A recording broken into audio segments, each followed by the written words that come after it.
2019 sera une année chargée sur le marché des citadines. Dans l'ombre des Françaises, les Renault Clio et Peugeot 208, une star européenne compte bien venir jouer les troubles fêtes dans cette rentrée très chargée. Il s'agit de la Corsa, la 6e génération, la première à naître après le rachat d'Opel par le groupe PSA en 2017.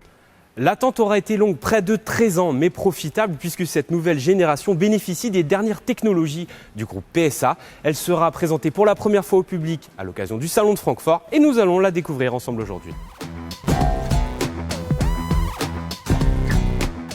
Le groupe français a ainsi ouvert à la firme allemande son savoir-faire, ses technologies et même ses sites de production pour rendre à la Corsa tous les honneurs dus à son rang de citadine populaire. Et ça commence par la plateforme, la même que celle de la nouvelle Peugeot 208. Elle affiche les mêmes cotes, mais difficile de le deviner au premier coup d'œil tant son style est différent.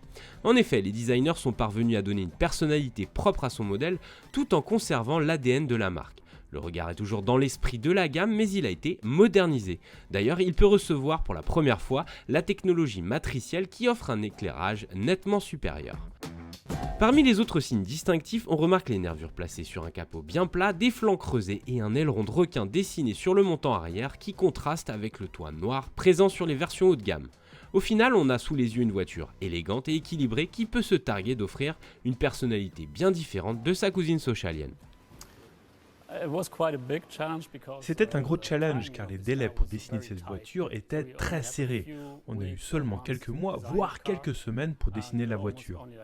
On s'est concerté avec l'équipe de PSA en France pour trouver la meilleure solution pour le design et l'industrialisation. Le plus important pour nous, c'était de conserver l'ADN d'Opel et je pense que c'est réussi. La métamorphose se poursuit à l'intérieur avec une planche de bord totalement remaniée. Alors on est très loin de l'extravagance proposée à bord de la 208. Ça reste très traditionnel et classique en matière de dessin, mais ça a le mérite d'être bien fini avec des matériaux souples en haut, un petit peu dur en bas, mais rien de méchant.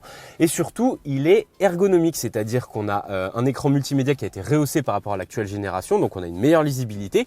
Et par rapport à la 208, on a des commandes de confort, c'est-à-dire le chauffage, la climatisation, qui sont physiques et ça, c'est bien. À vivre, l'allemande ne devient pas une référence du marché, mais elle progresse et dans le bon sens. Alors certes, on a une garde-toit qui est un peu abaissée, on se sent un petit peu étriqué, mais les cotes sont meilleures partout, au niveau des jambes, au niveau des épaules, que ce soit à l'avant, à l'arrière. Et ce qu'on notera, c'est la présence de très nombreux rangements, ça c'est bien pour le quotidien, et le volume de coffre qui gagne quelques litres pour atteindre désormais 309 litres, ce qui le place dans la moyenne du marché.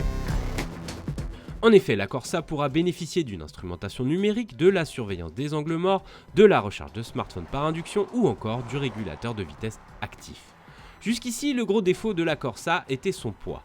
Grâce à PSA, elle profite d'une cure d'amincissement qui sera sans aucun doute profitable à l'efficience ainsi qu'au comportement routier. À ce propos, elle s'adjoint les services de toutes les motorisations PSA, essence, diesel et même électrique.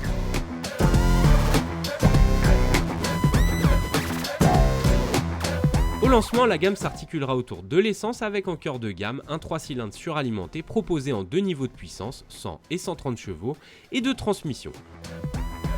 La nouvelle Corsa est d'ores et déjà disponible à la commande avec un ticket d'entrée à 14 600 €. Il faudra compter environ 17 000 € pour le cœur de gamme, ce qui reste assez attractif sur le marché des citadines. Enfin, vous pourrez la découvrir de plus près à l'occasion du prochain Salon de Francfort.